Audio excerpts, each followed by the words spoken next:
Hello again, Namaste. We are continuing the biological classification chapter. This is the third session. Already in previous two sessions we had explained the two kingdoms. One is kingdom Monera, the other was kingdom Protista.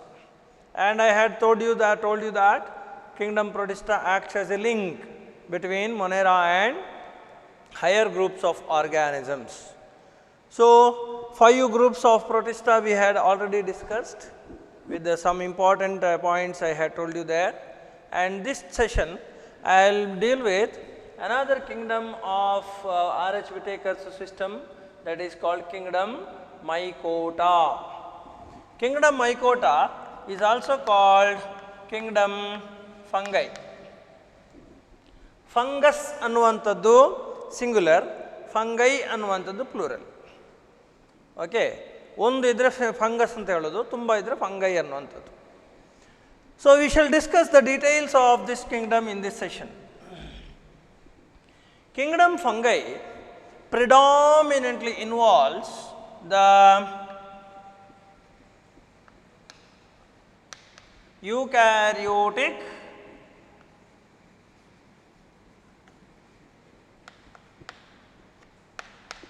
heterotrophs. Eukaryotic heterotrophs only. Eukaryotic fine, ಮಾತಾಡಲಿಕ್ಕಿಲ್ಲ. ಹೆಟಿರೋಟ್ರೋಫ್ ಅಂದ್ರೇನು? Fungi ಗ್ರೂಪಿನಲ್ಲಿರುವಂತಹ ಯಾವುದೇ ಜೀವಿಗಳು ಅವುಗಳ ಆಹಾರವನ್ನು ಅವುಗಳೇ ಉತ್ಪತ್ತಿ ಮಾಡಿಕೊಳ್ಳುವುದಿಲ್ಲ. They never produce their own food. ಹಾಗಾಗಿ ಅವುಗಳು ಬದುಕಲಿಕ್ಕೆ ಬೇಕಾಗಿ, ಆಹಾರಕ್ಕೆ ಬೇಕಾಗಿ ಬೇರೆಯವರನ್ನೇ ಅವಲಂಬಿಸಿರ್ತದೆ ಯಾವಾಗಲೂ. So all fungi are eukaryotic heterotrophic organisms. ಇದು ಬಹಳ ಮುಖ್ಯವಾಗಿ ಗೊತ್ತಿರಬೇಕಾದ್ದು. ಪ್ರೊಟಿಸ್ಟಾ ಅಂತ ಹೇಳಿದ ಕೂಡಲೇ ನಿಮಗೆ ಫಸ್ಟಿಗೆ ಬರಬೇಕಾದ ಪಾಯಿಂಟ್ ಯೂಕ್ಯಾರಿಯೋಟಿಕ್ ಯೂನಿಸೆಲ್ಯುಲಾರ್. ಮೈಕೋಟಾ ಅಂತ ಹೇಳಿದ ಕೂಡಲೇ ಬರಬೇಕಾದದ್ದು ಯೂಕ್ಯಾರಿಯೋಟಿಕ್ ಹೆಟಿರೋಟ್ರೋಫಿಕ್. ಮೊನೆರಾದಲ್ಲಿ ಪ್ರೋಕ್ಯಾರಿಯೋಟ್ ಇತ್ತು, ಅಲ್ಲಿ ಆಟೋಟ್ರೋಫ್ ಇತ್ತು, ಹೆಟಿರೋಟ್ರೋಫ್ ಇತ್ತು. ಪ್ರೊಟಿಸ್ಟಾದಲ್ಲಿ ಯೂಕ್ಯಾರಿಯೋಟ್ ಮತ್ತು ಆಟೋಟ್ರೋಫ್ ಇತ್ತು, ಹೆಟಿರೋಟ್ರೋಫ್ ಇತ್ತು. ಈಗ ನೋಡಿ ಟ್ರಾನ್ಸ್ಫಾರ್ಮೇಷನ್, ಇದು ಪ್ಯೂರ್ ಹೆಟಿರೋಟ್ರೋಫ್. ಇಲ್ಲಿ ಆಟೋಟ್ರೋಫ್ಸ್ ಅನ್ನುವಂಥ ಪ್ರಶ್ನೆಯೇ ಇಲ್ಲ, all are heterotrophs. The cells, the species may be unicellular or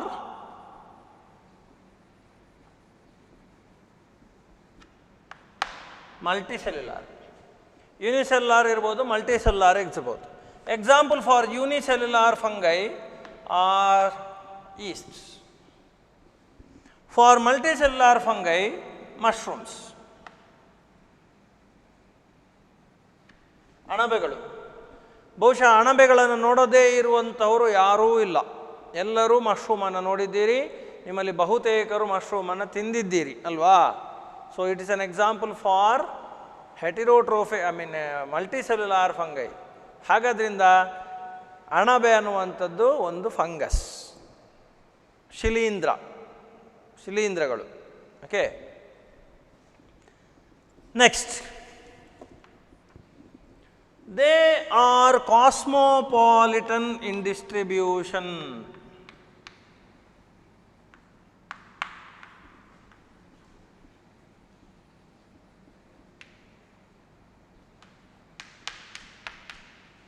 they are cosmopolitan in distribution. ಏನು ಕಾಸ್ಮೋಪಾಲಿಟನ್ ಡಿಸ್ಟ್ರಿಬ್ಯೂಷನ್ ಅಂದರೆ ಅವುಗಳು ಇಲ್ಲದೇ ಇರುವ ಜಾಗವೇ ಇಲ್ಲ, ಎಲ್ಲ ಕಡೆ ಉಂಟು. It may be soil, it may be plant, animal, which ever, cloth, any place you go in the world you find fungi. ಹಾಗಾದ್ರಿಂದ they are cosmopolitan distribution. Specifically they grow luxuriantly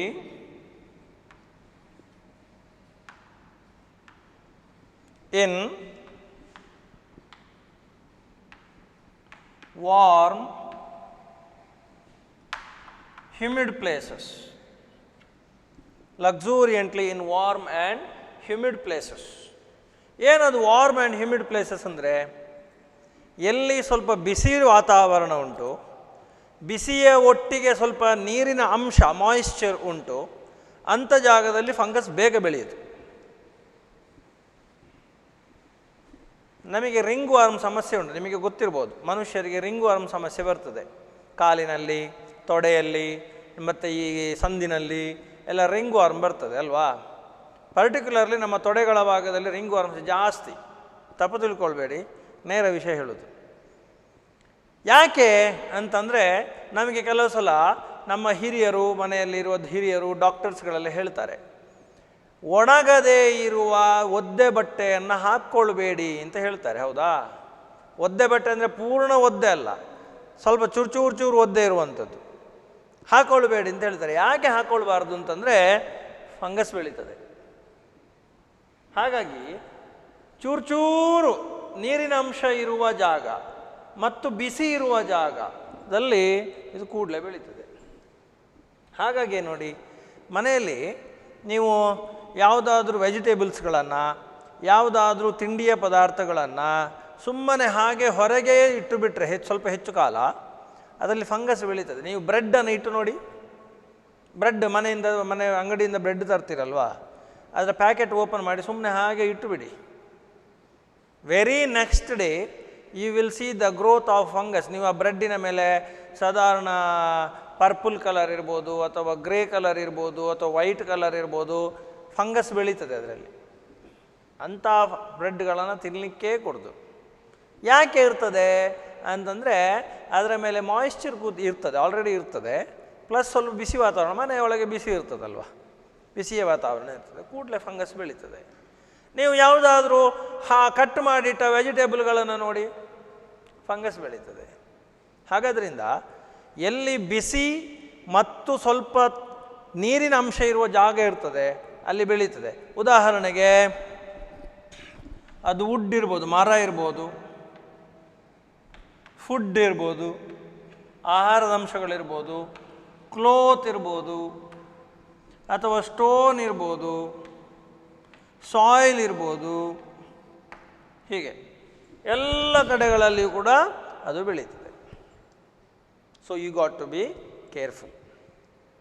okay, so these are some of the general issues of fungus.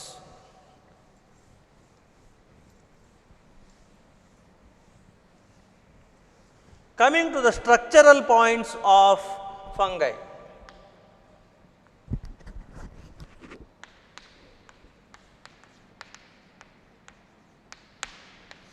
ಒಂದು point ನಾನು already ಹೇಳಿ ಆಯಿತು, cells may be unicellular, cells may be multicellular, ಆ ವಿಷಯ ಹೇಳಿ ಆಯಿತು. Next, mainly the fungal body, the fungal body is called mycelium.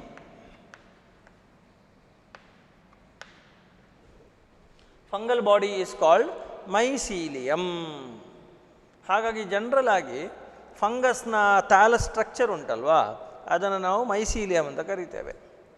And that mycelium is made of many thread like structures called hyphae or hypha. Hypha singular, hyphae plural. Hypha singular, hyphae plural. ನಿಮ್ಮ ಮನೆಯಲ್ಲಿ ಒಂದು ರಾಶಿ ಹಗ್ಗ ಉಂಟು, ತುಂಬ ಹಗ್ಗಗಳುಂಟು. ಆ ಹಗ್ಗವನ್ನೆಲ್ಲ ಒಟ್ಟಿಗೆ ಮಾಡಿ ರಾಶಿ ಹಾಕಿ, ದ್ಯಾಟ್ ರಾಶಿ ಈಸ್ ಕಾಲ್ಡ್ ಮೈಸೀಲಿಯಂ. ಆ ಹಗ್ಗದ ರಾಶಿಯನ್ನು ಏನು ಹೇಳ್ತೀರಿ? ಮೈಸೀಲಿಯಂ. ಅದರಲ್ಲಿರುವ ಒಂದು ಹಗ್ಗವನ್ನು ಸಪರೇಟ್ ಮಾಡಿ, ಆ ಒಂದು ಹಗ್ಗ ಈಸ್ ಹೈಫಾ. ಹಾಗಾಗಿ ಇರುವ ಅನೇಕ ಹಗ್ಗಗಳು ಏನಾಗ್ತದೆ? ಹೈಫೆ ಆಗ್ತದೆ. ಹೈಫೆಗಳೆಲ್ಲ ಒಟ್ಟಿಗೆ ಸೇರಿದಾಗ ಏನಾಗ್ತದೆ? ಮೈಸೀಲಿಯಂ ಆಗ್ತದೆ. ಅರ್ಥ ಆಯಿತು ಅಂತ ನಾನು ಭಾವಿಸಿಕೊಳ್ಳುತ್ತೇನೆ. ಈಗ ನೋಡಿ, ಇದೊಂದು ಬಟ್ಟೆ, ನನ್ನ ಶರ್ಟ್ ಅನ್ನುವಂಥ ಒಂದು ಬಟ್ಟೆ. ಏನಿದು ಶರ್ಟ್? ಏನು, ಯಾವುದರಿಂದ ಮಾಡಲ್ಪಟ್ಟಿದೆ ಅದು? ಅದರಲ್ಲಿ ನೂಲಲ್ವ ಇರೋದು ಅಲ್ವಾ, ನೂಲಿರೋದು. ನೀವು ಈ ಶರ್ಟಿನಿಂದ ಎಲ್ಲ ನೂಲನ್ನು ತೆಗೆದ್ರೆ ಶರ್ಟ್ ಇರ್ತದಾ? ಇಲ್ಲ. ಯಾವುದೇ ಬಟ್ಟೆ, ಆ ಬಟ್ಟೆಯಲ್ಲಿರುವ ಎಲ್ಲ ನೂಲುಗಳನ್ನು ತೆಗೆದ್ರೆ ಮತ್ತೆ ಬಟ್ಟೆ ಇಲ್ಲ. ಹಾಗೆಯೇ ನೀವು ಆ ಬಟ್ಟೆಯನ್ನೇನು ಹೇಳ್ತೀರಿ? ದ್ಯಾಟ್ ಬಟ್ಟೆ ಈಸ್ ಕಾಲ್ಡ್ ಮೈಸೀಲಿಯಂ. ಆ ಬಟ್ಟೆ ಯಾವ ಥ್ರೆಡ್ಗಳಿಂದ ಮಾಡಲ್ಪಟ್ಟಿದೆ, ಆ ಪ್ರತಿ ಥ್ರೆಡ್ ಈಸ್ ಹೈಫಾ. ಅರ್ಥ ಆಯ್ತಾ? ಸೊ ಇದು ಸ್ಪಷ್ಟ ಗೊತ್ತಿಲ್ಲ ನಿಮಗೆ. So individual thread is called hypha. Many threads or hyphae will form a fungal body called mycelium. Right. So ಈಗ ನೋಡಿ, ಇದೊಂದು ಮೈಸೀಲಿಯಂ. ಅಥವಾ ನೀವೆಲ್ಲ ಮಶ್ರೂಮ್ ನೋಡಿದ್ದೀರಿ, ಅಣಬೆಯನ್ನು ನೋಡಿದ್ದೀರಿ. ಅಣಬೆಯನ್ನು ನೋಡಿದರೆ ಹೀಗೆ ಒಂದು ಅಣಬೆ ಇರ್ತದೆ. ಈ ಅಣಬೆಯನ್ನು ನೀವು ಸೂಕ್ಷ್ಮವಾಗಿ ಗಮನಿಸಿಕೊಳ್ಳಿ. ಇಲ್ಲಿ ಏನಿರ್ತದೆ ನಿಮಗೆ, ಈ ರೀತಿಯ ತುಂಬ ಸ್ಟ್ರ್ಯಾಂಡ್ಸ್ ಕಾಣಿಸ್ತದೆ ಅಲ್ವಾ, ಹೀಗೆ ತುಂಬ ಇರ್ತದೆ ಇಲ್ಲಿ ನೋಡಿ. ಇದು ಇಡೀ ಒಂದು ಮೈಸೀಲಿಯಂ, ಇಡೀ ಒಂದು ಮೈಸೀಲಿಯಂ. ಅದರಲ್ಲಿರುವ ಈ ಒಂದೊಂದು ಮೆಂಬರ್ ಕೂಡ ಏನೋ ಹೈಫಾ. ಹಾಗಾದ್ರಿಂದ fungal body is called mycelium made of the members called hyphae. Right. ಈಗ this hypha or hyphae may B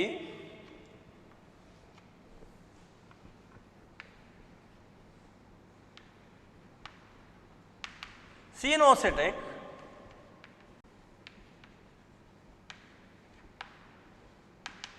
or acenocytic. Fungal hyphae may be cenocytic or acenocytic. What is the difference between the two? Cenocytic hyphae means aseptate hyphae.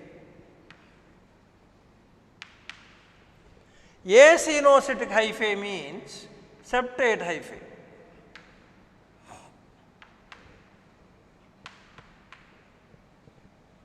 ಏನು ಹಾಗಂದರೆ ಭಾರಿ simple ಉಂಟದು.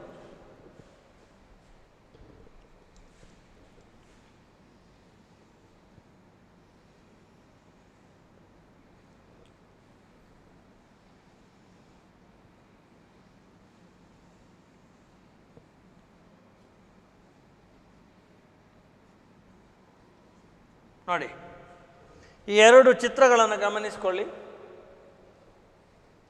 ಇಲ್ಲಿ ಮಧ್ಯದಲ್ಲಿ ಏನಾದ್ರು ಉಂಟಾ? ಏನಿಲ್ಲ, it is hollow. So this is called coenocytic hypha. ಇಲ್ಲಿ ಮಧ್ಯದಲ್ಲಿ ನೋಡಿ ಎಷ್ಟು ಪಾರ್ಟಿಷನ್ಸ್ ಉಂಟು ನೋಡಿ, ಕ್ರಾಸ್ ವಾಲ್ಸ್ ಉಂಟು ನೋಡಿ. ಹಾಗಾಗಿ ಇಡೀ ಹೈಫಾವನ್ನು ಅದು ಸಣ್ಣ ಸಣ್ಣ ಸಣ್ಣ ಸಣ್ಣ ತುಂಡನ್ನಾಗಿಸಿದೆ. ಸೊ ಇದು ಪಾರ್ಟಿಷನ್ಸ್.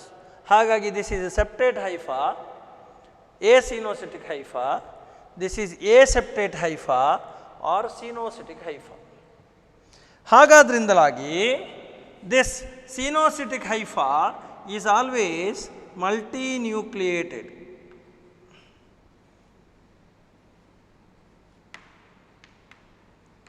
ಇದರ ಒಳಗಡೆ ತುಂಬ ನ್ಯೂಕ್ಲಿಯೈ ಉಂಟು. ಈಗ ನೋಡಿ, ಇಲ್ಲಿ ಹಾಗಲ್ಲ, there is only one. ನೋಡಿ, only one. So many nuclei in one single. ಇದು ಇಡೀ ಒಂದು ಸೆಲ್ ಆಗ್ತದೆ. ಇಲ್ಲಿ ತುಂಬ ಸೆಲ್ಸ್ ಉಂಟು, ಸೆಲ್ಯುಲಾರ್. ಇದು ಯೂನಿಸೆಲ್ಯುಲಾರ್ ಅಂತ ಹೇಳ್ಬೋದು. ಹಾಗಾದ್ರಿಂದ aseptate is multinucleated, septate is normally uninucleated. Is that okay?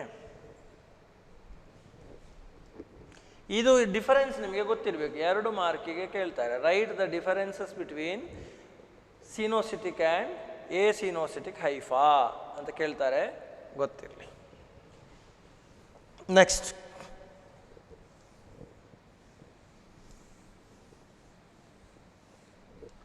The cell wall.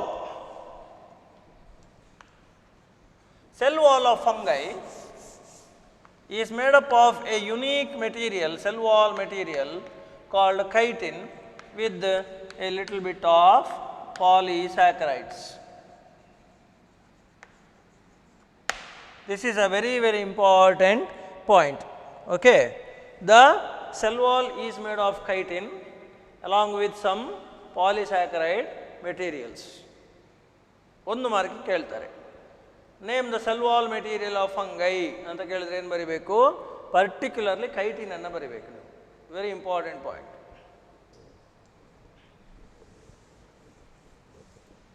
Next, coming to the reproduction in fungi.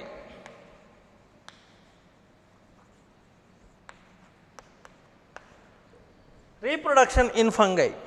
The reproduction, they occurs by different methods. It may be by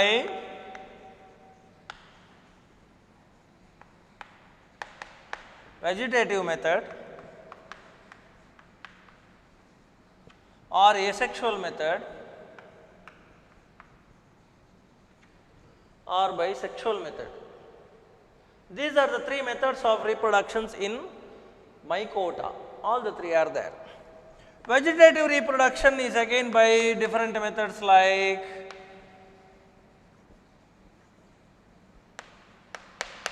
fragmentation or by budding. Fragmentation ಅಂದರೆ ಏನರ್ಥ ನೋಡಿ, ಒಂದು ಇದ್ದ Haifa ತುಂಬ ಸಣ್ಣ ಸಣ್ಣ ತುಂಡಾಗಿ ತುಂಡರಿಸಲ್ಪಡುತ್ತದೆ. ತುಂಡಾಗುವುದು ಅಂತಂದರೆ ಫ್ರಾಗ್ಮೆಂಟೇಷನ್ ಅಂತ ಅರ್ಥ. ಬಡ್ಡಿಂಗ್ ಅಂತಂದರೆ ನೋಡಿ, ಈ ರೀತಿಯಾಗಿ ಇದ್ದರೆ it produces a small outgrowth at one end. ಹೀಗೆ ಅದಕ್ಕೆ ಒಂದು ನ್ಯೂಕ್ಲಿಯಸ್ ಹೋಗ್ತದೆ. Then that is called bud. That bud will separate from the parental cell and this bud grows into a new cell. Is that fine? Hagadrinda, this is called budding, this is called fragmentation. So these are the two very common methods of the vegetative reproduction. Asexual reproduction takes place by the formation of different specialized structures called spores. Spores are produced. So, the asexual reproduction might take place by the formation of either conidia or zoospores or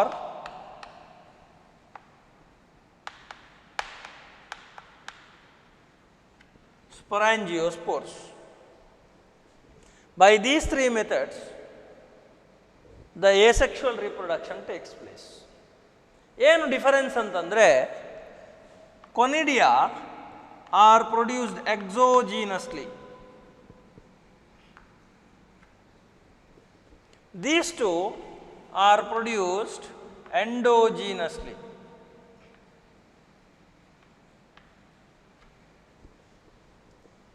ಏನು difference between exogenous and endogenous ಅಂದರೆ, endogenous ಅಂತಂದರೆ ಒಂದು ಸ್ಟ್ರಕ್ಚರ್ನ ಒಳಗಡೆ produce ಆಗುತ್ತೆ ಹೀಗೆ.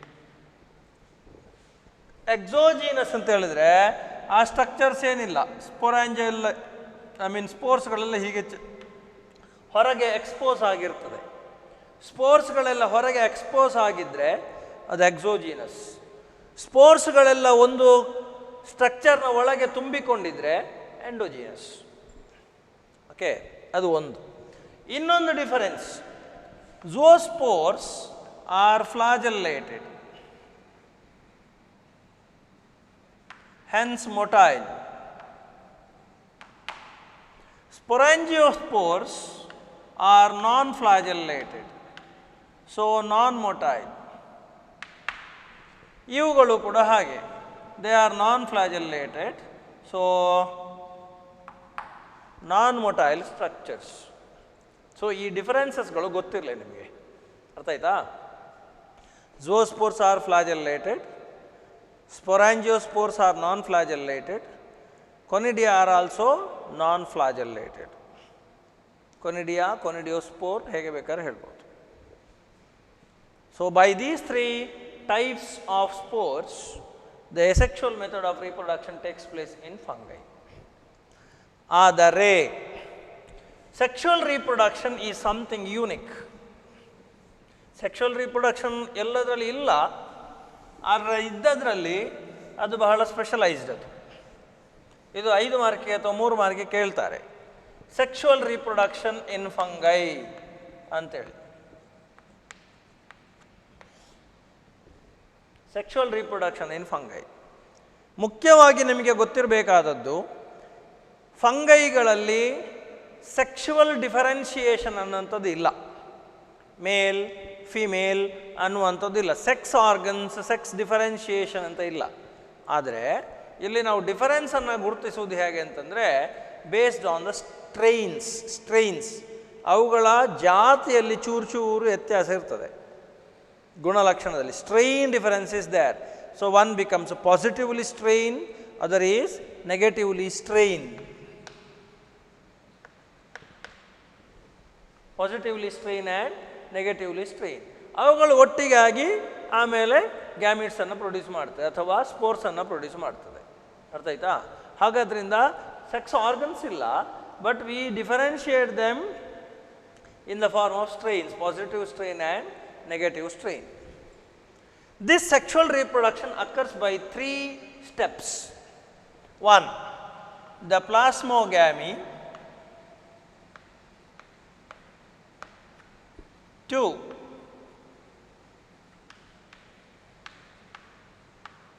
Karyogamy. 3. Meiosis. Plasmogamy, karyogamy, meiosis. What is that? ಹೆಸರೇ ಹೇಳ್ತದೆ, ಪ್ಲಾಸ್ಮೋಗ್ಯಾಮಿ. ಪ್ಲಾಸ್ಮೋ ಅಂತಂದರೆ ಸೈಟೋಪ್ಲಾಸಮ್, ಕ್ಯಾರಿಯೋ ಅಂದರೆ ನ್ಯೂಕ್ಲಿಯಸ್, ಗ್ಯಾಮಿ ಅಂದರೆ fusion of cytoplasm, fusion of nucleus, ಆಮೇಲೆ ಮಿಯೋಸಿಸ್. ಇಷ್ಟು ಕೆಲಸ ನಡೀತದೆ. ನೋಡಿ, ಈಗ ಸರಿ ಕೇಳ್ಕೊಳ್ಳಿ. ಪ್ಲಾಸ್ಮೋಗ್ಯಾಮಿ ಅಂತಂದರೆ the 2 cells or 2 hyphae of 2 different strains come together. Positive strain hypha, negative strain hypha, so come together. ಈಗ ನೋಡಿ, ಇದು ಪಾಸಿಟಿವ್ ಸ್ಟ್ರೈನ್ ಹೈಫಾ ಅಂತ ಇಟ್ಕೊಳ್ಳಿ, ಇದು ನೆಗೆಟಿವ್ ಸ್ಟ್ರೈನ್ ಹೈಫಾ ಅಂತ ಇಟ್ಕೊಳ್ಳಿ. ಇದಕ್ಕೆ ಇದು ಎರಡು ಫ್ಯೂಸ್ ಆಗ್ತದೆ. ಈ ಸೆಲ್ನಲ್ಲಿ ಸೈಟೋಪ್ಲಾಸಮ್ ಉಂಟು, ನ್ಯೂಕ್ಲಿಯಸ್ ಉಂಟು, ಹ್ಯಾಪ್ಲಾಯ್ಡ್ ಅದು. ಈ ಸೆಲ್ನಲ್ಲೂ ಸೈಟೋಪ್ಲಾಸಮ್ ಉಂಟು, ನ್ಯೂಕ್ಲಿಯಸ್ ಉಂಟು, ಹ್ಯಾಪ್ಲಾಯ್ಡ್ ಅಗೇನ್. ಈಗ these will fuse together and produce a common cytoplasm. ನೋಡಿ, ಈಗ ಒಂದು ಸೈಟೋಪ್ಲಾಸಮ್ ಇನ್ನೊಂದು ಸೈಟೋಪ್ಲಾಸಮ್ಗೆ ಎಂಟರ್ ಆಗಿ ಈ ಸೈಟೋಪ್ಲಾಸಮ್ ಮತ್ತು ಈ ಸೈಟೋಪ್ಲಾಸಮ್ ಫ್ಯೂಸ್ ಆಗ್ತದೆ. Plasmogamy, fusion of cytoplasm. This cytoplasm will fuse with this cytoplasm, resulting in a fusion product. Cytoplasm ಇಲ್ಲಿಂದ ಇಲ್ಲಿಗೆ ಮೂವ್ ಆಗುವಾಗ ನ್ಯೂಕ್ಲಿಯಸ್ ಕೂಡ ಮೂವ್ ಆಗ್ತದೆ. ಹಾಗಾದ್ರಿಂದ ಅಲ್ಲಿ ಆಲ್ರೆಡಿ ಒಂದು ನ್ಯೂಕ್ಲಿಯಸ್ ಇತ್ತು, ಇನ್ನೊಂದು ನ್ಯೂಕ್ಲಿಯಸ್ ಬಂತು. Now this cell, fused cell, has got 2 nuclei. ಹಾಗಾದ್ರಿಂದ this cell with these 2 nuclei is called dikaryon.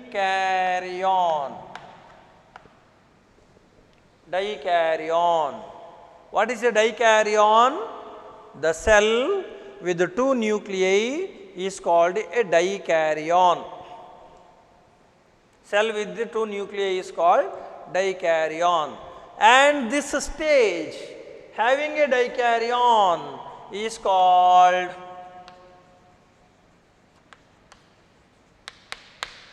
dikaryotic stage. that stage is called dikaryotic stage. ಇದು ನಿಮಗೆ ಸ್ಪಷ್ಟ ಗೊತ್ತಿರಬೇಕು. ಈ ಎರಡು ವರ್ಡ್ಸ್ ನಿಮಗೆ ಕ್ಲೀನ್ ಗೊತ್ತಿರಬೇಕು. ಡೈಕ್ಯಾರಿಯಾನ್ ಮತ್ತು ಡೈಕ್ಯಾರಿಯೋಟಿಕ್ ಸ್ಟೇಜ್. ಡೈಕ್ಯಾರಿಯಾನ್ ಅಂದರೆ ಏನರ್ಥ? one cytoplasm or one cell with 2 nuclei. That stage is called dikaryotic stage. So when does the dikaryon formed? Dikaryon is formed by plasmogamy. When actually dikaryotic stage is formed? During plasmogamy. ಈ question ಬರ್ತದೆ, ತುಂಬ ಸಲ ಕೇಳಿದ್ದಾರೆ. ಅದು competitive ಎಕ್ಸಾಮ್ಸಲ್ಲಿ ಸೇರ್ಬೋದು, ಥಿಯರಿಯಲ್ಲಿ ಸೇರ್ಬೋದು. ಹಾಗಾದ್ರಿಂದ ಈ word is very very important. ಆಯಿತು, ಈಗ ಸೈಟೋಪ್ಲಾಸಮ್ ಫ್ಯೂಸ್ ಆಯಿತು. Next ಕ್ಯಾರಿಯೋಗ್ಯಾಮಿ.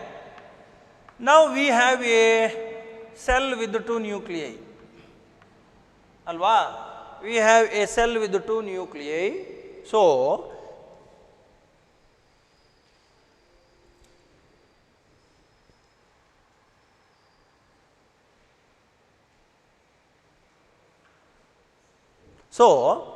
the 2 nuclei of the cell will fuse to each other and produce a diploid cell. ಯಾಕಂದರೆ this was haploid, this was haploid, now this cell becomes diploid. Now this is the diffusion of 2 nuclei is called karyogamy. Fusion of 2 nuclei is called karyogamy. It's simple. It produces a diploid nucleus. Ega that diploid nucleus undergoes meiosis.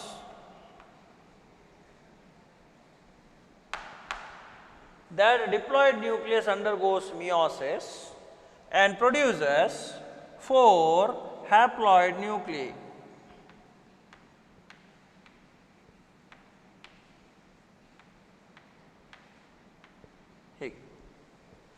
So each is a haploid nucleus. So the diploid nucleus undergoes meiosis and produces 4 haploid nuclei. Now these sequences of steps will make it a sexual reproduction. So which are the steps of sexual reproduction? Plasmogamy, karyogamy, meiosis. Plasmogamy results in a dikaryon. Karyogamy results in a diploid nucleus.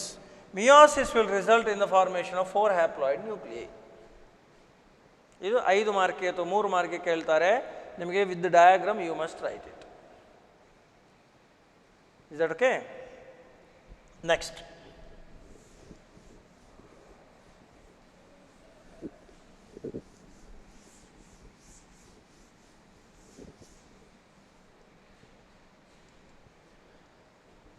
coming to the nutrition.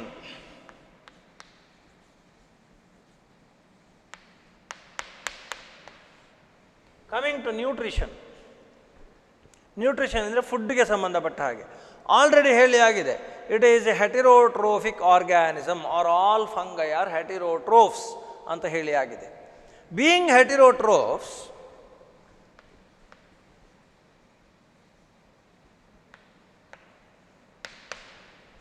being heterotrophs, they show 3 types of nutritions. That is saprophytes,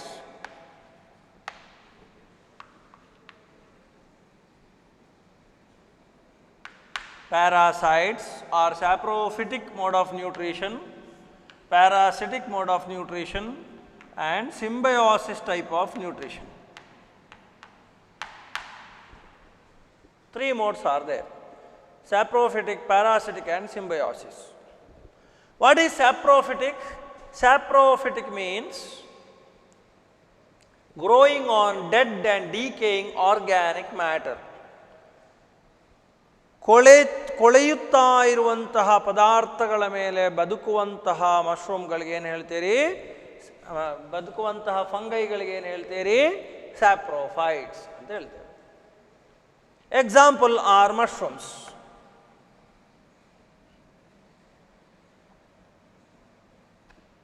ಮಶ್ರೂಮ್ಸ್ಗಳೆಲ್ಲ ಕೊಳಿತಾ ಇರುವಂಥ ಪದಾರ್ಥಗಳ ಮೇಲೆ ಬೆಳೆಯುವಂಥವುಗಳು saprophytes. Parasites ಅಂತಂದರೆ the organisms that grow on others and cause a problem to the host are parasites. We have so many parasitic fungi, for example, the Puccinia.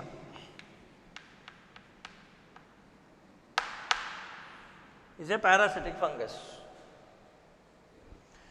Symbiotic associations are found in two different ways. One is in the form of lichen, the other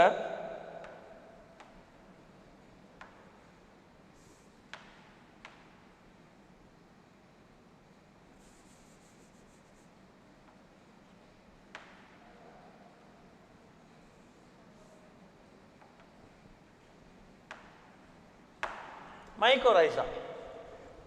Saprophytes, parasites and mycorrhiza.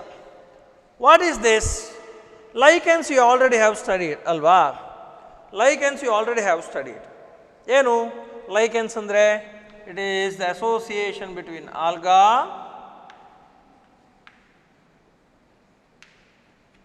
and fungus.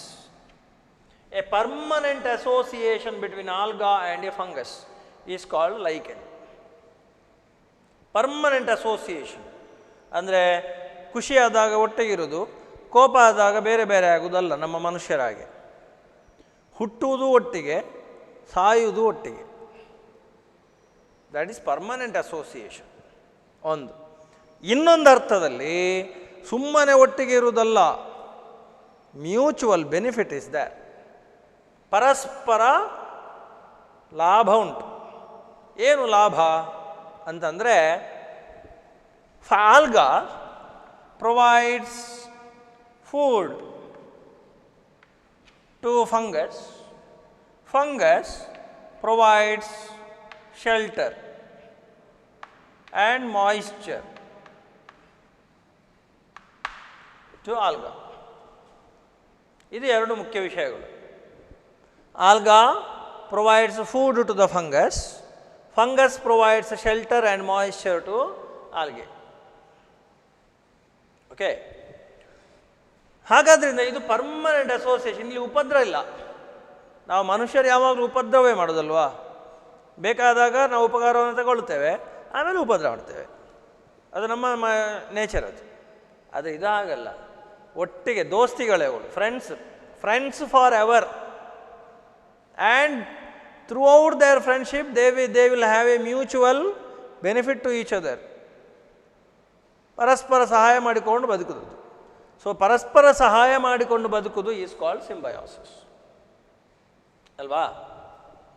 Mycorrhiza is another symbiosis. ಇಲ್ಲಿ ನೋಡಿ, mycorrhiza. Myco ಅಂದರೆ fungus, rhiza ಅಂತಂದರೆ roots of plants, roots of higher plants. Gymnosperms ಇರ್ಬೋದು, angiosperms ಇರ್ಬೋದು. ಇವುಗಳ ರೂಟಿನಲ್ಲಿ ಬದುಕುವಂಥ, ರೂಟಿನ ಒಳಗೆಯೂ ಇರ್ಬೋದು, ರೂಟಿನ ಹೊರಗೆಯೂ ಇರ್ಬೋದು, ಬದುಕುವಂತಹ ಫಂಗೈಗಳು will form an association called mycorrhiza. ಏನು ಬೆನಿಫಿಟ್ ಅಂತಂದರೆ, ರೂಟ್ ಫಂಗಸ್ಗೆ ಫುಡ್ ಮತ್ತು ಶೆಲ್ಟರನ್ನು ಕೊಡ್ತದೆ. ಫಂಗಸ್ ರೂಟ್ಸ್ಗಳಿಗೆ ಮಿನರಲ್ಸ್ ಆ್ಯಂಡ್ ಮಾಯಿಶ್ಚರ್ ಕೊಡ್ತದೆ. ಮಿನರಲ್ಸ್ ಆ್ಯಂಡ್ ಮಾಯಿಶ್ಚರನ್ನು ಕೊಡ್ತದೆ. ನೋಡಿ ಎಷ್ಟು ಚಂದದ ಜೀವನ ನೋಡಿ ಅಲ್ವಾ? ಎಷ್ಟು ಚಂದದ ಜೀವನ. ಅದಕ್ಕೆ ನಾನು ಯಾವಾಗಲೂ ಹೇಳಲಿಕ್ಕುಂಟು, ಪ್ರಪಂಚದಲ್ಲಿ ಯಾವುದನ್ನೂ ನೆನಪಿನಲ್ಲಿಟ್ಟುಕೊಳ್ಳದೆ ಯಾವಾಗಲೂ ಉಪದ್ರ ಮಾಡೋದೇ ಒಂದು ಜೀವಿ ಇದ್ದರೆ ಅದು ಮನುಷ್ಯ, ಬೇರೆ ಯಾವುದೂ ಇಲ್ಲ. ನಮಗೆ ಪ್ರಕೃತಿ ಯಾವಾಗಲೂ ಕೂಡ ಪರೋಪಕಾರ, ಇನ್ನೊಬ್ಬರಿಗೆ ಉಪಕಾರ ಮಾಡು, ಇನ್ನೊಬ್ಬರಿಗೆ ಒಳ್ಳೆಯದು ಮಾಡು ಅಂತಲೇ ಹೇಳಿಕೊಡೋದು ನಮಗೆ ಅಲ್ವಾ? ನೋಡಿ, ಇದೊಂದು ನಮಗೆ ಒಂದು ಒಳ್ಳೆಯ ಸಂದೇಶ. ಇದು ಹೇಗೆ ನಮ್ಮ ಜೀವನ ಹೇಗಿರಬೇಕು ಅನ್ನೋದಕ್ಕೆ ಇದೊಂದು ಒಳ್ಳೆಯ ಸಂದೇಶ. ಉಪದ್ರ ಮಾಡಬೇಡ, ಉಪಕಾರ ಮಾಡಲಿಕ್ಕೆ ಆಗದೇ ಇದ್ರೂ ಉಪದ್ರ ಮಾಡಬೇಡ ಅನ್ನೋದನ್ನೇ ಹೇಳೋದು. ಆದಷ್ಟು ಉಪಕಾರ ಮಾಡು, ಒಳ್ಳೆಯದು ಮಾಡು, ಅಷ್ಟು ಉಪದ್ರ ಮಾಡಬೇಡ. ಮರಗಳು ಹಣ್ಣು ಕೊಡ್ತದೆ, ಫಲಂತಿ ವೃಕ್ಷಾಹ ಅಲ್ವಾ, ನೋಡಿ ಒಳ್ಳೆ ಸುಭಾಷಿತ ಅದು. ಫಲಂತಿ ವೃಕ್ಷಾಹ ದುಹಂತಿ ಗಾವಹ ವಹಂತಿ ನದ್ಯಃ. ಯಾಕೆ? ಎಲ್ಲ ನಮಗೆ ಬೇಕಾಗಿ, ಅವುಗಳಿಗೆ ಬೇಕಾಗಿ, ಮರಕ್ಕೆ ಬೇಕಾಗಿ ಹಣ್ಣಲ್ಲ, ನಮಗೆ ಕೊಡ್ತದೆ ಅದು. ಹರಿಯುವುದು ನೀರು ಇನ್ನೊಬ್ಬರಿಗೆ ಉಪಕಾರ ಮಾಡ್ತದೆ, ನಮಗೆ ಬದುಕನ್ನು ಕೊಡ್ತದೆ. ದುಹಂತಿ ಗಾವಹ ಮೇಯುವಂಥ ದನಗಳು ಹಾಲನ್ನು ಕೊಡ್ತದೆ, ಯಾರಿಗೆ? ಉಳಿದವರಿಗೆ. ಅದೇ ಕುಡಿತದ? ಇಲ್ಲಲ್ಲ, ಇಲ್ಲಿಯೂ ಕೂಡ ಹಾಗೆ. ಸೊ ಇದೆಲ್ಲ ನಮಗೆ ನಮ್ಮ ಜೀವನಕ್ಕೆ ಒಂದೊಂದು ಸಂದೇಶಗಳು.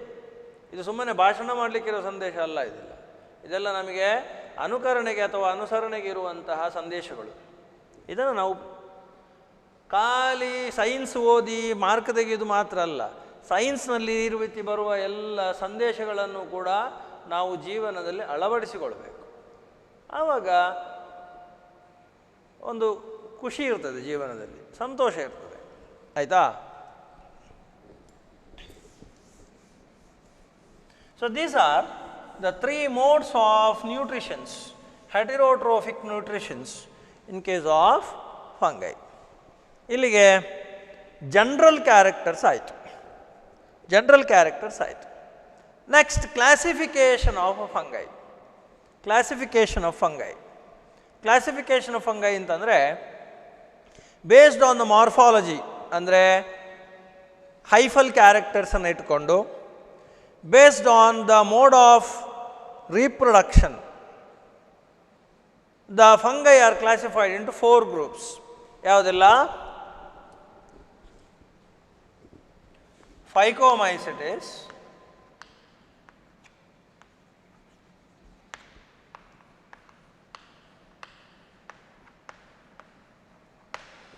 Ascomycetes,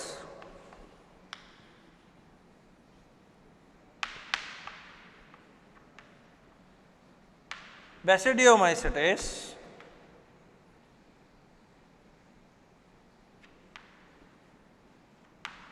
and Deuteromycetes. These are the 4 groups of fungi. These groups are classified based on the morphology of hyphae and mode of reproduction. Spore production, reproduction, ಅದೆಲ್ಲ ಒಂದೇ ಅಲ್ವಾ?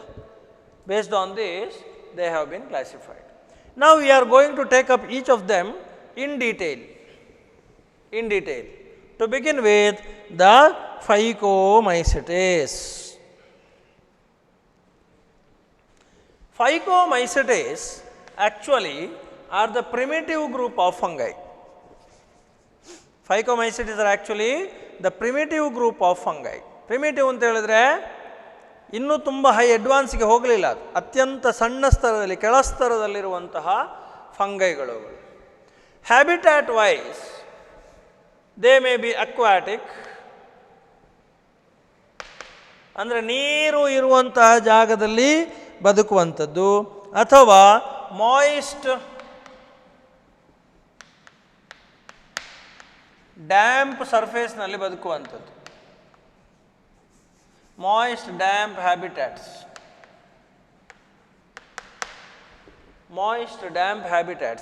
ಡ್ಯಾಂಪ್ ಅಂದರೆ ಏನರ್ಥ? ಅದೇ ಡ್ಯಾಂಪ್ ಅಂತಂದರೆ ಬಿಸಿ ಮತ್ತು ನೀರಿನ ಅಂಶ ಇರುವಂಥ ಜಾಗ, ಅದು that is called damp surface. ಯಾವುದು? ಮರ ಇರ್ಬೋದು, ಕಲ್ಲಿರ್ಬೋದು, ಅಥವಾ ಬೇರೆ ಫುಡ್ ಇರ್ಬೋದು, ಎಲೆ ಇರ್ಬೋದು, ಸ್ಟೆಮ್ ಇರ್ಬೋದು. ಸೊ ಇದರ ಮೇಲೆಲ್ಲ ಬದುಕುವಂಥ ಜೀವಿಗಳು. So they are the aquatic habit organisms or the fungi that grow on moist damp habitats. ಇಲ್ಲಿ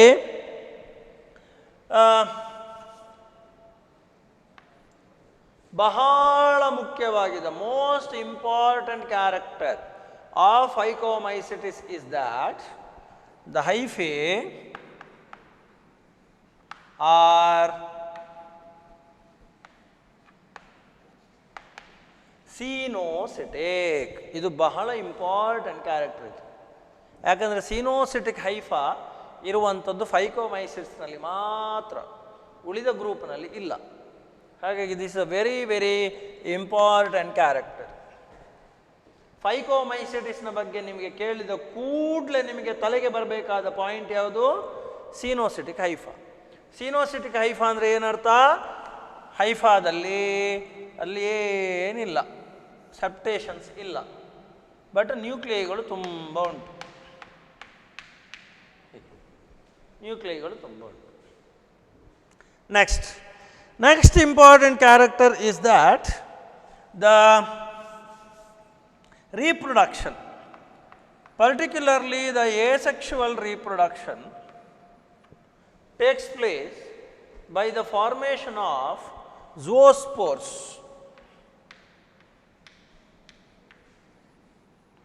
or sporangiospores.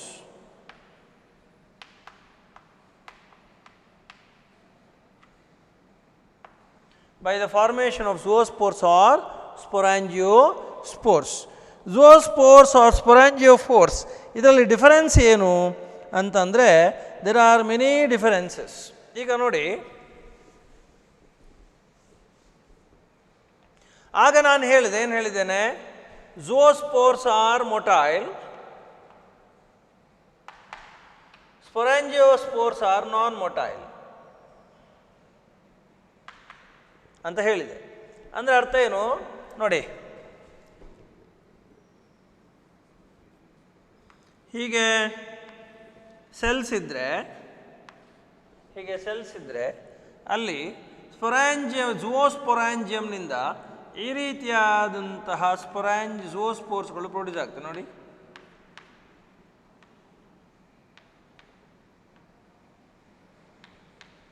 These are ಝೂಸ್ಪೋರ್ಸ್. ಫ್ಲಾಜೆಲ್ಲ ಉಂಟು. ಸ್ಪೊರಾಂಜಿಯೋಸ್ಪೋರ್ಸ್ನಲ್ಲಿ ಹಾಗಲ್ಲ. ಸ್ಪೊರಾಂಜಿಯೋಸ್ಪೋರ್ಸ್ನಲ್ಲಿ ಹೀಗೆ ಸ್ಪೊರಾಂಜಿಯೋಫೋರ್ ಇರ್ತದೆ, ಆಮೇಲೆ ಸ್ಪೊರಾಂಜಿಯಮ್ ಇರ್ತದೆ, ಸ್ಪೊರಾಂಜಿಯಮ್ನ ಒಳಗಡೆ ಸ್ಪೊರಾಂಜಿಯೋಸ್ಪೋರ್ಸ್ ಪ್ರೊಡ್ಯೂಸ್ ಆಗುತ್ತೆ. ಹೀಗೆ ನೋಡಿ, there is a sporangiophore with a swollen structure called sporangium, and these are sporangiospores, and this is called sporangium.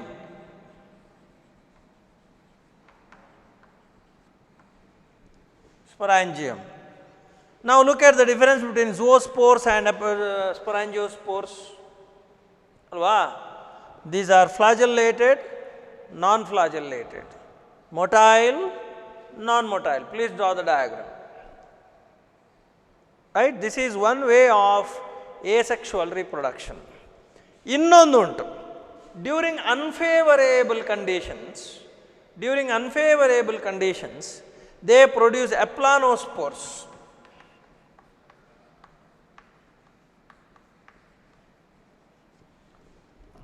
During unfavorable conditions they produce aplanospores.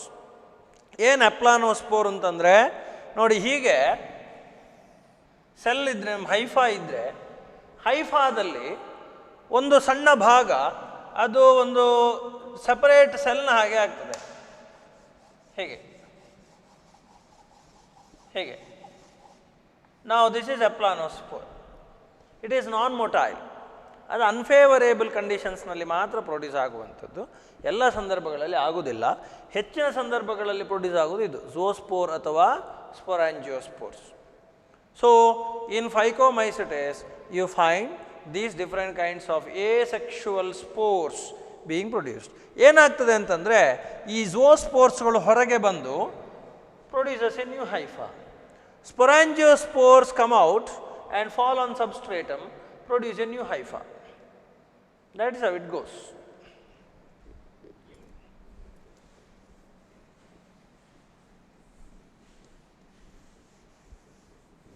The sexual reproduction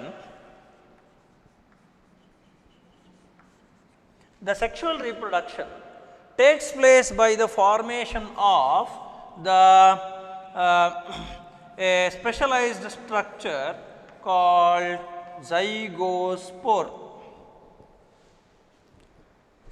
Sexual reproduction in Phycomycetes results in the formation of a specialized structure called zygospore. ನಾವಿಲ್ಲಿ zygote ಅನ್ನುವಂಥ ಪದವನ್ನು use ಮಾಡೋದಿಲ್ಲ.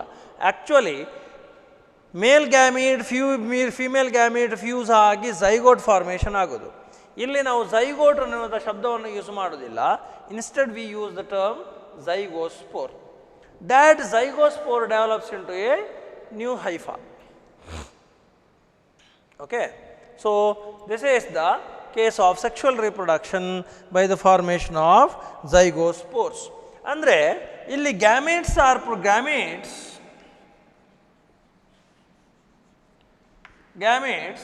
may be isogamous,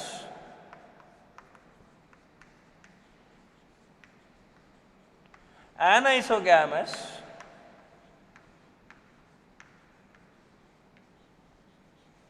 or oogamous. Isogamous, anisogamous or oogamous. ಏನು difference? Isogamous ಅಂದರೆ gamete, male gamete female gamete ಎರಡು ಒಂದೇ ರೀತಿ. Anisogamous ಅಂದರೆ ಮೇಲ್ ಗ್ಯಾಮಿಟ್ ಸಣ್ಣದು, ಫೀಮೇಲ್ ಗ್ಯಾಮಿಟ್ ದೊಡ್ಡದು. ಊಗ್ಯಾಮಿಯಲ್ಲಿ ಸಹ ಮೇಲ್ ಗ್ಯಾಮಿಟ್ ಸಣ್ಣದು, ಫೀಮೇಲ್ ಗ್ಯಾಮಿಟ್ ದೊಡ್ಡದು. ಇಷ್ಟೇ ಅಲ್ಲ, ಇದರೊಟ್ಟಿಗೆ ಐಸೋಗ್ಯಾಮಿಯಲ್ಲಿ ಬೋತ್ ಆರ್ ಮೊಟೈಲ್ ಫ್ಲಾಜೆಲ್ಲೇಟೆಡ್. ಆ್ಯನೈಸೋಗ್ಯಾಮಿಯಲ್ಲಿ ಸಹ both are motile flagellated. Here only male is flagellated, female is not flagellated or ciliated, ಹೇಗೆ ಬೇಕಾದ್ರೆ ಹೇಳಿ, ತೊಂದರೆ ಇಲ್ಲ. So this is the difference, isogamy, anisogamy, oogamy. Okay. So ಇದು ಪ್ಲಸ್, ಇದು minus, plus minus, plus minus. So ಇದು ಎರಡು fuse ಆಗಿ these two will fuse or these two will fuse or these two will fuse to produce the zygospore. So this is how the sexual reproduction takes place in Phycomycetes. Okay. Next, adralli it has got some examples.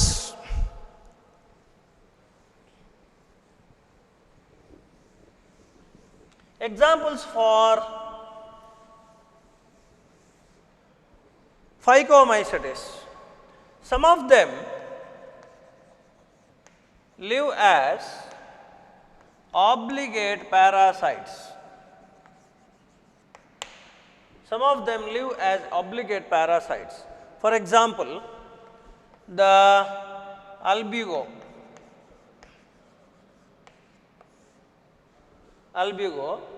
which causes the rust of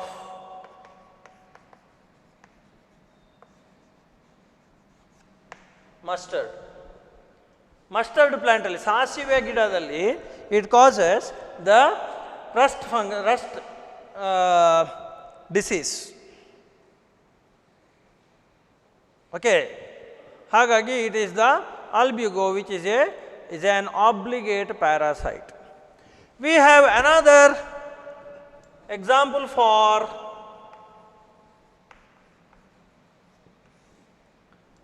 Phycomycetes, that is Rhizopus, which is also called the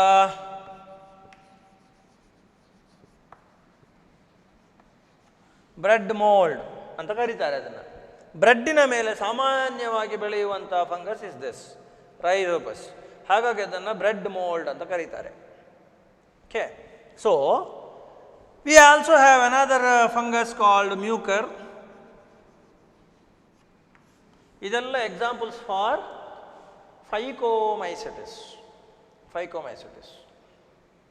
So you must remember the major point of Phycomycetes, which is that it is the presence of cenocytic hypha. Is that okay? ನಿಮಗೆ ಇದೆಲ್ಲ ಗೊತ್ತಿರಲಿ.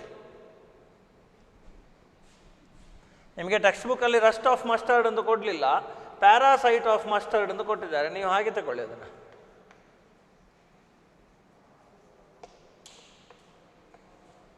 Parasite of mustard ಅಂತ ತಗೊಳ್ಳಿ, ಅದರಲ್ಲಿ ಹಾಗೆ ಇರೋದು. So you consider the same. Okay. So 1 is over.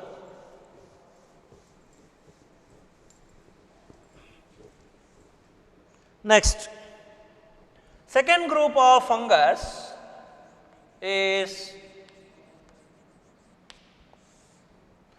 Ascomycetes fungus. Ascomycetes fungus. Ascomycetes fungus ಯಾಕೆ ಹಾಗೆ ಹೇಳೋದು ಅಂತಂದರೆ, these fungi will produce the sac like structure. ನೋಡಿ, ascus, they produce ascus. ಹಾಗಾಗಿ ascus ಅಂದರೆ sac ಅಂತ ಹೇಳಿ. So they produce sac like structure, so called the Ascomycetes. These Ascomycetes fungi, they have both unicellular and multicellular fungi.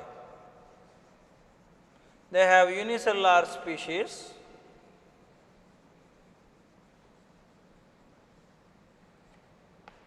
and multicellular species.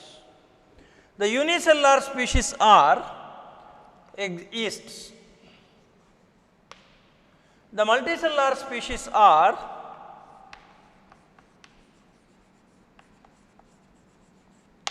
Aspergillus,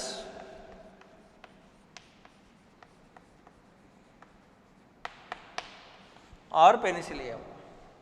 These are the multicellular species. ತುಂಬ ಕೊಡ್ಬೋದು, ಇದೆರಡು ಸಾಕು. Okay. So yeasts are unicellular, and this one they are the Aspergillus and Penicillium are the multicellular fungi. They grow on various substrata. Okay, they grow on wood or food products or leather goods. So many substrates they grow, and they also grow on cow dung. They also grow on cow dung or dungs, and such fungi that grow on dungs are called coprophilous fungus. Coprophilous. Coprophilous ಅಂದರೆ ಏನರ್ಥ? The fungi that grow on dungs. Fungi that grow on dungs are called coprophilous fungus. ಗೊತ್ತಿರಲಿ, definition ಕೇಳ್ತಾರೆ, define A ಕೋಪ್ರೋಫೈಲಸ್ fungus ಅಂತೇಳಿ ಕೇಳ್ತಾರೆ, ಗೊತ್ತಿರಲಿ. The most important character, ಈಗ ನಾವು ಫೈಕೋಮೈಸಿಟಿಸ್ನಲ್ಲಿ ಏನು ಹೇಳಿದ್ದೆವು? They have got coenocytic hypha ಅಂತ ಹೇಳಿದ್ವಲ್ಲ. ಇಯರ್ ನೋಡಿ, the hyphae or mycelium or acinocytic or the septate. ಹೀಗೆ ಹೀಗೆ, this is acinocytic hypha or septate hypha. ಇದು ಬಹಳ ಇಂಪಾರ್ಟೆಂಟ್ ಕ್ಯಾರೆಕ್ಟರ್ ಇದ್ರದ್ದು. Next,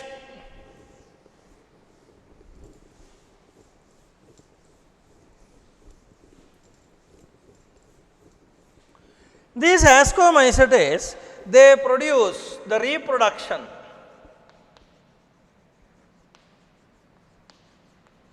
The asexual reproduction takes place by the formation of conidia. Asexual reproduction takes place by the formation of conidia. ನೋಡಿಲಿ,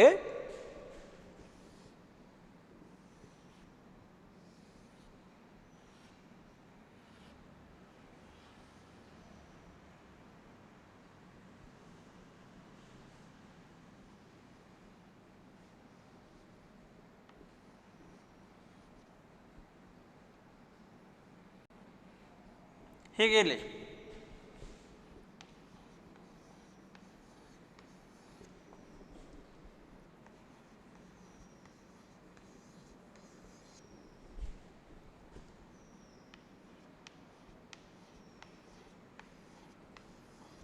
ನೋಡಿ ನೋಡಿ, ಇದೆಲ್ಲ ಕೊನಿಡಿಯಾ R ಕೊನಿಡಿಯೋಸ್ಪೋರ್ಸ್ ಹೇಳ್ಬೋದು. ಇದು ಕೊನಿಡಿಯೋಫೋರ್, ಸ್ಟೆರಿಗ್ಮಾಟ, ಅದೆಲ್ಲ ಬೇಡ ನಮಗೆ.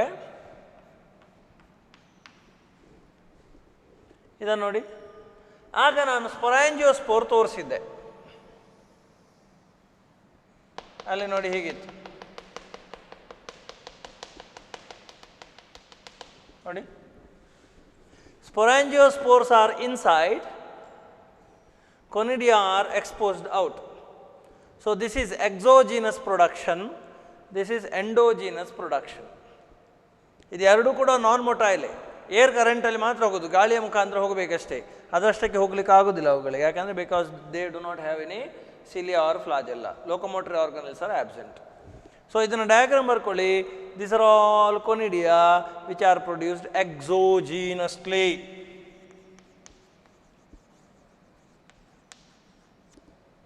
Exogenously. Okay. So that is how they carry out the asexual reproduction. Next, moving on to the sexual reproduction.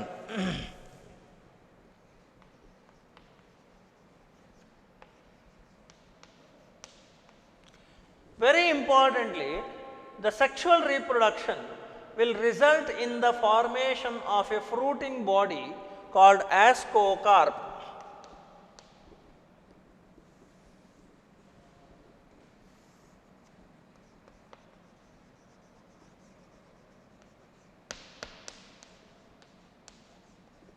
Fruiting body called ascocarp.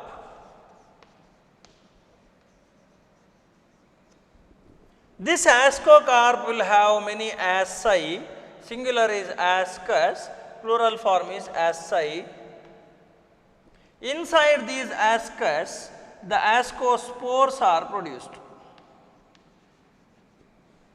ಹೀಗೆ ಒಂದು ಎಕ್ಸಾಂಪಲ್ ಕೊಡುವುದಿದ್ರೆ ನೋಡಿ, ಇದು ಒಂದು ಆಸ್ಕೋಕಾರ್ಪ್, ಇದೊಂದು ಆಸ್ಕೋಕಾರ್ಪ್, ಓಕೆ, ಪೆರಿಥೀಶಿಯಂ. ಇದಕ್ಕೆ ಒಳಗೆ ಒಂದು ಆಸ್ಕಸ್, ಇದರೊಳಗಡೆ ಆಸ್ಕೋಸ್ಪೋರ್ಸ್, ಹೀಗೆ. Okay, so this is ascus, this is ascospore, diagram ಬರ್ಕೊಳ್ಳಿ,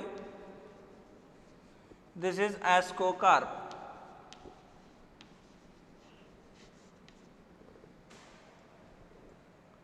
ಸೊ ಈ ಇಡೀ ಸ್ಟ್ರಕ್ಚರನ್ನು ನಾವು ಇದು ಫ್ರೂಟಿಂಗ್ ಬಾಡಿ ಅಂತ ಕರೆಯಿತು. This entire structure is called fruiting body.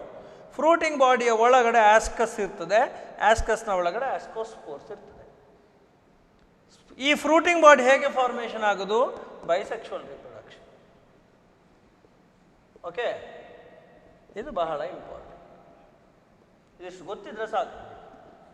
So ಅಲ್ಲಿ ಆಸ್ಕಸ್ ಯಾವುದು ನೋಡಿ, ಇಲ್ಲಿ ಆಸ್ಕೋಮೈಸೆಟಸ್ ಅಂತ ಹೇಳೋದೇ ಇದಕ್ಕೆ ಬೇಕಾಗಿ. ಈ ರೀತಿ ಆಸ್ಕಸ್ ಇರೋದ್ರಿಂದ ಅದನ್ನು ಆಸ್ಕೋಮೈಸೆಟಸ್ ಅಂತ ಹೇಳೋದು. Right. Next,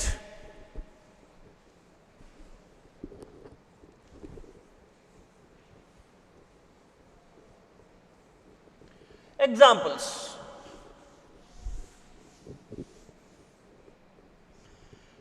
examples for ascomycetes ಆಗಲೇ ಹೇಳಿ ಆಗಿದೆ. Yeast, ಆಸ್ಪರ್ಜಿಲ್ಲಸ್,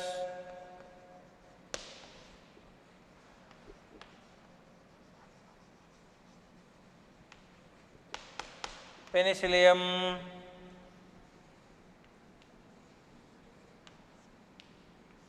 claviceps, then Neurospora,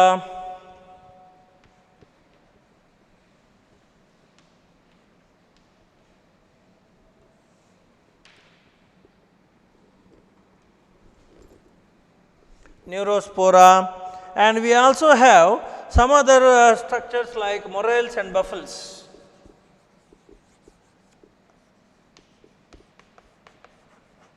Morels and buffles. These claviceps are used for biochemical experiments. Neurospora is also used for many genetic experiments. Okay. Many genetic experiments, ಅದಕ್ಕೆ ಯಾಕೆ ಅಂತೇಳಿ ಈಗ ಬೇಡ. Particularly Neurospora is very much needed for needed andre it was used much for most of the biochemical experiments, genetic experiments ಗೆ ಮತ್ತು biochemical experiments ಗೆ Neurospora was used. So ಇದು ಒಂದು ಇಂಪಾರ್ಟೆನ್ಸ್ ಇದ್ರದ್ದು.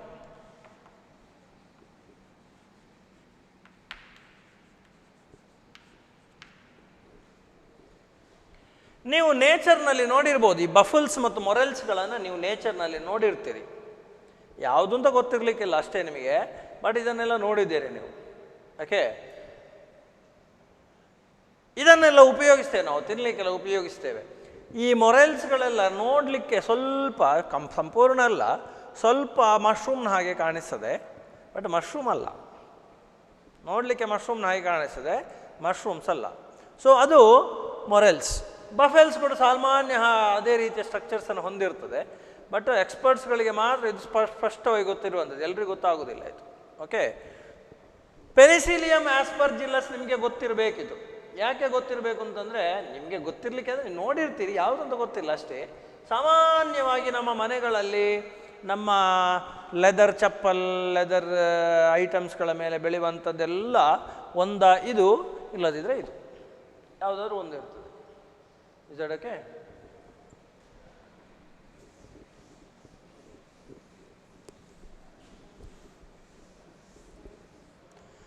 Next, moving on to the third category of fungi, that is Basidiomycetes.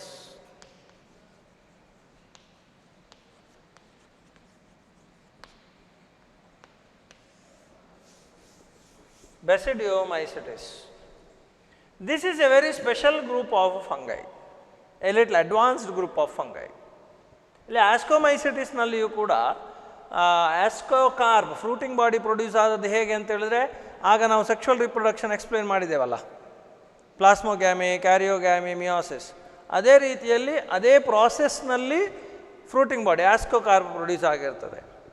So this Basidiomycetes or the main group of fungi which normally grow as either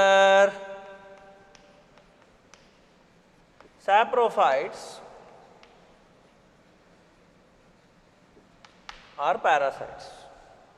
For example, the mushrooms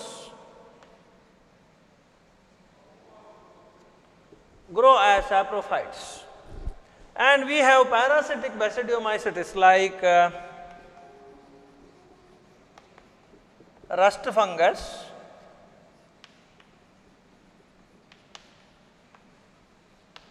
and smut fungus.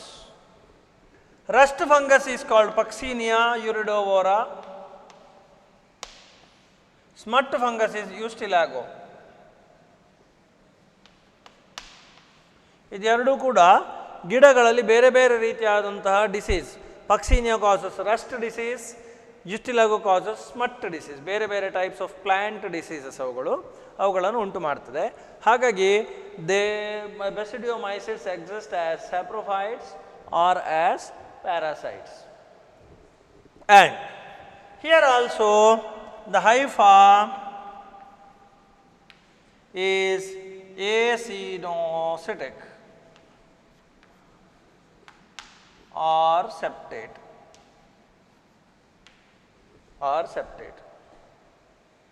Another major feature of this is that there is no asexual reproduction. Asexual reproduction is hardly seen, completely illa anta heludu kashta, hardly seen, but mainly is sexual reproduction. Mainly it is sexual reproduction which will produce something called the fruiting body called basidiocarp. Basidiocarp will produce basidiospore.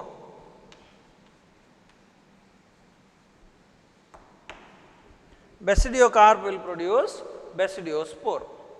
ಏನು ಹಾಗಂದರೆ, ಪುನಃ ನಾವು recall ಮಾಡುವ ಆಗದ್ದು ಪ್ಲಾಸ್ಮೋಗ್ಯಾಮಿ, ಕ್ಯಾರಿಯೋಗ್ಯಾಮಿ, ಮಿಯೋಸಿಸನ್ನು recall ಮಾಡಿ. ಈಗ ನೋಡಿ, ಹೀಗೆ ಫಂಗೈಗಳು, ಮೈಸಿಲಿಯಗಳು, ಹೈಫೆಗಳು ಇರ್ತದೆ ಹೀಗೆ ಇಲ್ಲಿ. ಇದರಲ್ಲಿ ಒಂದು Haifa will fuse with another Haifa. Fusion ಆಗುವಾಗ ಏನಾಯಿತು, ಒಂದನ್ನು ಮಾತ್ರ ತೋರಿಸ್ತೇನೆ ನಾನು. ಈಗ ಡೈಕ್ಯಾರಿಯಾನ್ ಆಗಿ ಒಂದು ಡಿಪ್ಲಾಯ್ಡ್ ನ್ಯೂಕ್ಲಿಯಸ್ ಪ್ರೊಡ್ಯೂಸ್ ಆಯಿತು. ಸೊ ಇಲ್ಲಿ ಪ್ಲಾಸ್ಮೋಗ್ಯಾಮಿ ಆಯಿತು, ಇಲ್ಲಿಗೆ ಕ್ಯಾರಿಯೋಗ್ಯಾಮಿ ಆಯಿತು. ಕ್ಯಾರಿಯೋಗ್ಯಾಮಿ ಆಗುವಾಗ ಇಲ್ಲಿ ಡಿಪ್ಲಾಯ್ಡ್ ನ್ಯೂಕ್ಲಿಯಸ್ ಪ್ರೊಡ್ಯೂಸ್ ಆಯಿತು. ಈಗ this diploid cell with the nucleus undergoes meiosis and produces 4 haploid nuclei. Meanwhile, it produces a basidium like this. A basidium like this. And this basidium will produce basidiospores like this.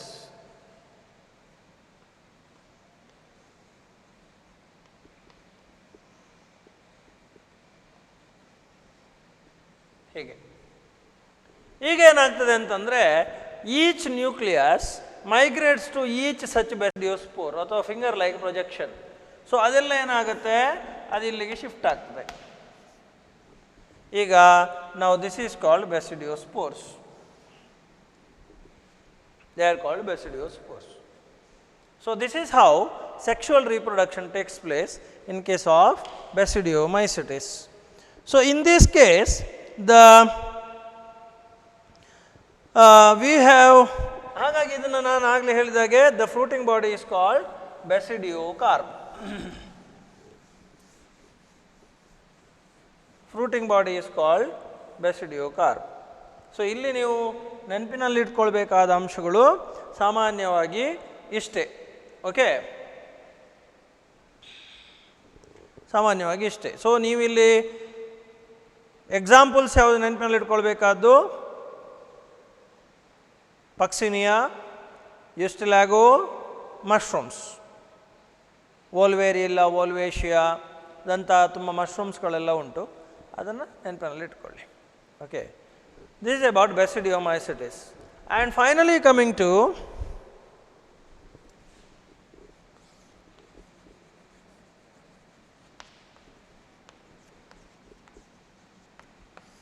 Deuteromycetes.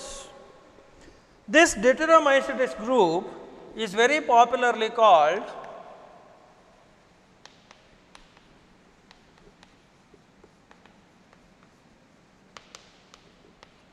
fungi imperfecti. It is very popularly called fungi imperfecti. Why it is called so? ನೋಡಿ, imperfecti ಅಂತ ಹೇಳ್ತದೆ. ಅಂದರೆ ಏನರ್ಥ, ಈ ಫಂಗಸ್ಗಳು imperfect fungus ಅಂತ, ಸ್ಪಷ್ಟತೆ ಇಲ್ಲ ಅಂತ. ಯಾಕೆ it is called imperfect fungi? Because they do not show sexual reproduction. They do not show sexual reproduction. ಒಂದು ಮಾರ್ಕೆ ಕೇಳ್ತಾರೆ, ವೈ ಡ್ಯೂಟಿರೋಮೈಸಿಟೀಸ್ ಆರ್ ಕಾಲ್ಡ್ ಫಂಗೈ ಇಂಪರ್ಫೆಕ್ಟೈ ಅಂತ ಕೇಳಿದರೆ ನೀವೇನು ಹೇಳಬೇಕು?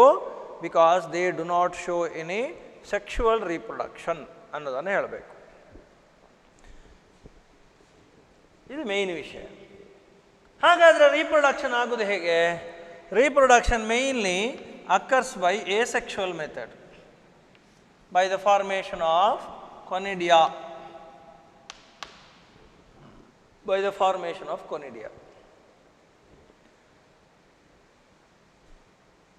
Okay, ಒಂದು ವೇಳೆ if at all sexual reproduction is identified in case of Deuteromycetes, if the sexual reproduction is identified, then that species will be upgraded to Ascomycetes or Basidiomycetes. ಅರ್ಥ ಆಯ್ತು ನಾನು ಹೇಳೋದು? ಡ್ಯೂಟೆರೋಮೈಸಿಟಿಸ್ಗಳಲ್ಲಿ ಸೆಕ್ಷುವಲ್ ರೀಪ್ರೊಡಕ್ಷನ್ ಇಲ್ಲ. ಒಂದು ವೇಳೆ ಈ ಡ್ಯೂಟೆರೋಮೈಸಿಟಿಸ್ನ ಯಾವುದಾದ್ರೂ ಸ್ಪೀಷೀಸ್ನಲ್ಲಿ ಸೆಕ್ಷುವಲ್ ರೀಪ್ರೊಡಕ್ಷನ್ ಉಂಟು ಅಂತ ಗೊತ್ತಾಗಿ ಅದು ಸ್ಪಷ್ಟವಾಗಿ ಐಡೆಂಟಿಫೈ ಆದರೆ ಆವಾಗ ಆ ಸ್ಪೀಷೀಸ್ ಮತ್ತೆ ಇಲ್ಲಿ ಉಳಿಯುವುದಿಲ್ಲ. ಅದೆಲ್ಲಿಗೆ ಹೋಗ್ತದೆ? That will be promoted to either basidiomycetes or ascomycetes. ಆದ್ದರಿಂದ ಗೊತ್ತಿಲ್ಲ ನಮಗೆ, ಒಂದು ದಿನ ಬರ್ಬೋದು, ಭವಿಷ್ಯದಲ್ಲಿ ಒಂದು ದಿನ ಬರ್ಬೋದು ಡ್ಯೂಟೆರೋಮೈಸಿಟಿಸೇ ಇಲ್ಲ ಅನ್ನುವ ದಿನ ಬರ್ಬೋದು. ಅಷ್ಟು ರಿಸರ್ಚ್ ಮುಂದೆ ಹೋದರೆ ಎಲ್ಲಿಯಾದರೂ ಎಲ್ಲ ಸ್ಪೀಷೀಸ್ ಡ್ಯೂಟೆರೋಮೈಸಿಟಿಸ್ನ ಎಲ್ಲ ಸ್ಪೀಷೀಸ್ಗಳಲ್ಲಿ ಸೆಕ್ಷುವಲ್ ರಿಪ್ರೊಡಕ್ಷನ್ ರಿಸರ್ಚ್ ಅಲ್ಲಿ ಐಡೆಂಟಿಫೈ ಆದರೆ ಗೊತ್ತಿಲ್ಲ, ಆದರೆ ಆಗ ಡ್ಯೂಟೆರೋಮೈಸಿಟಿಸ್ ಅನ್ನೋ ಗ್ರೂಪೇ ಇಲ್ಲ. ಒಂದು ಆಸ್ಕೋಮೈಸಿಟಿಸ್ನಲ್ಲಿ ಇರ್ತದೆ, ಇದರಲ್ಲಿ ಬೆಸಿಡಿಯೋಮೈಸಿಟಿಸ್ನಲ್ಲಿ ಇರ್ತದೆ. ಓಕೆ, ಅದು ವಿಷಯ. Next, here also most of the species are parasites. Most of the species are parasites and they all have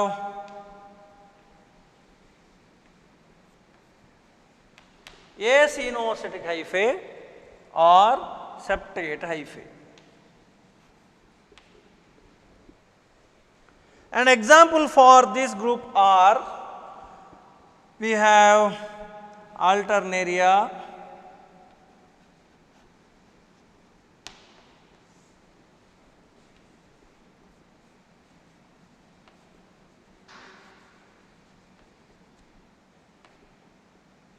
Coletotrichum, and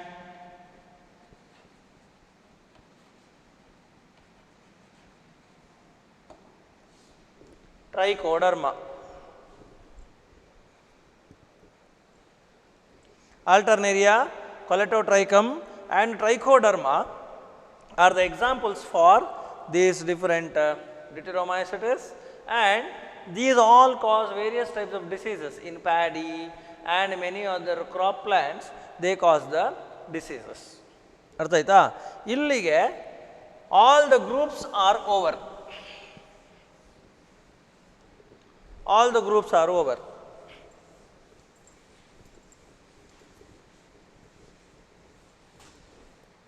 ಏನು ಈಗ ಮೇನ್ ಡಿಫರೆನ್ಸ್ ಏನು? ಮೇನ್ ಡಿಫರೆನ್ಸ್ ಫೈಕೋಮೈಸೆಟಿಸ್ಗೂ ಉಳಿದ 3 ಗ್ರೂಪಿಗೂ ಡಿಫರೆನ್ಸ್ ಏನು? Phycomycetes had coenocytic fungi, I mean hypha. ಉಳಿದದ್ದು 3 ಸಹ asco, basidio and deutero have got a coenocytic hypha. ಒಂದು difference.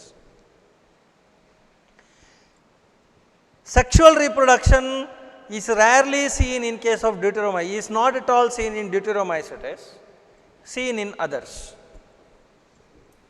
Asexual is hardly seen in Basidiomycetes, but majority is sexual reproduction.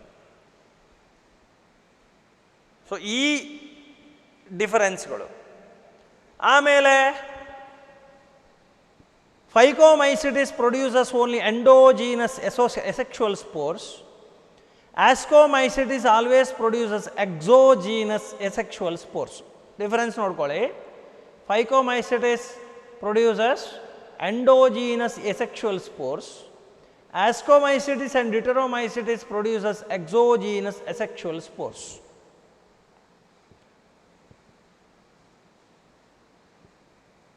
Ascomycetes produces endogenous sexual ascospores.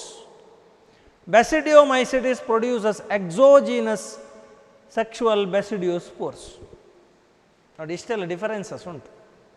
ಇದೆಲ್ಲ ನಿಮಗೆ ಸ್ಪಷ್ಟ ಗೊತ್ತಿರಲಿ. Okay, and finally coming to the uses of this, uses of fungi. Very important use is that they are used in fermentation.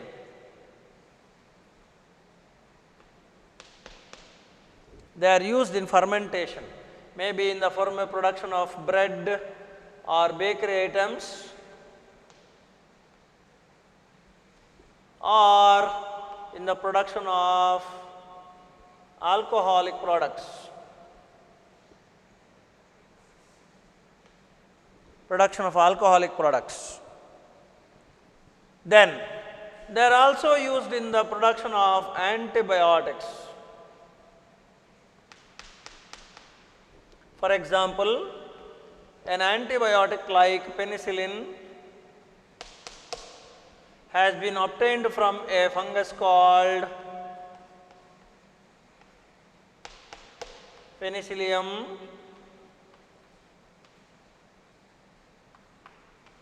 notatum. Penicillium notatum. So these are the two major uses. ಅದು ಬಿಟ್ಟು ಇನ್ನುಂಟು, they are used as saprophytes. So they are decomposers, mainly clean the environment. ಅದೆಲ್ಲ ಬರಿಬೋದು. But these two are major. ಅರ್ಥ ಆಯ್ತಾ? So ಎಲ್ಲ ಡಿಫರೆನ್ಸಸ್ಗಳು ಮತ್ತು major characters of each group ನಿಮಗೆ ಗೊತ್ತಿರಲಿ. 3 ಮಾರ್ಕಿಗೆ ಯಾವುದಾದ್ರೂ ಒಂದು ಗ್ರೂಪನ್ನು ಕೇಳ್ಬೋದು. 3 ಅಥವಾ 5 ಮಾರ್ಕಿಗೆ ಸೆಕ್ಷುವಲ್ ರೀಪ್ರೊಡಕ್ಷನ್ ಇನ್ ಫಂಗೈ ಕೇಳ್ಬೋದು. ಎಕ್ಸಾಂಪಲ್ಸ್ ಫಾರ್ ಈಚ್ ಗ್ರೂಪ್ ಕೇಳ್ಬೋದು. ಎಕಾನಮಿಕ್ ಇಂಪಾರ್ಟೆನ್ಸ್ ಕೇಳ್ಬೋದು. ಸೊ ಇಂಥದ್ದನ್ನೆಲ್ಲ ಸರಿಯಾಗಿ ನೋಡ್ಕೊಳ್ಳಿ. Okay, with this we have finished with the kingdom mycota. Thank you.